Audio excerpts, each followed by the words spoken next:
रात की बची हुई रोटी के ऊपर एक अदद अंडा डालें और अपने लिए एक बेहतरीन सी रेसिपी बनाकर तैयार करेंगे। इतनी टेस्टी बनेगी ना कि आपके घर वाले फरमाइश कर करके आपसे बनवाएंगे।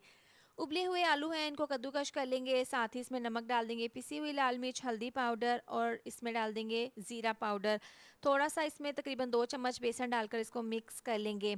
साथ ही वीडियो पर प्यारा सा कमेंट भी लाजमी कर दिया करें। यहाँ पर है रात की बची हुई रोटी, इसके ऊपर चिली गार्लिक टमाटो केचप 2 चम्मच लगा देंगे। इस तरह से पूरी रोटी पर लगाने के बाद जो आलू वाला हमने मिक्सचर बनाकर रखा था वो इस तरीके से तमाम रोटी के ऊपर अच्छे से इस तरीके से लगा देना है। अब पैन में 2 चम्मच ऑयल डाल देंगे और जो आलू वाली साइड है रोटी की वो इस तरह से पैन में डाल देंगे। अब इसके ऊपर डाल देंगे एक अदद अंडा और ब्रश की मदद से पूरे अंडे को रोटी के ऊपर इस तरीके से फैला देंगे। इस तरह से लगाने के बाद बारीक कटा हुआ हरा धनिया, थोड़ी सा इसके ऊपर चिली फ्लेक्स छिड़क देंगे और थोड़ा सा टेस्ट के लिए नमक छिड़क देंगे ताकि हल्का सा नमक का फ्लेवर आ जाए। 2 मिनट के लिए इसको कवर कर देंगे ताकि हल्का सा अंडा पक जाए। अब प्लेट इसके ऊपर रखकर प्लेट के ऊपर इस रोटी को पलट देना है। पैन में 2 चम्मच ऑयल लगाकर अंडे वाली साइड इसके ऊपर रख देंगे। हल्का सा पकने के बाद अब रोटी को इस तरीके से हमने फोल्ड कर देना है। हमारी लेफ्ट ओवर रोटी बनकर तैयार है। इसको इस तरह से स्लाइस में काट लेंगे। बहुत ही मज़ेदार सा हमारा ये नाश्ता बनकर तैयार है।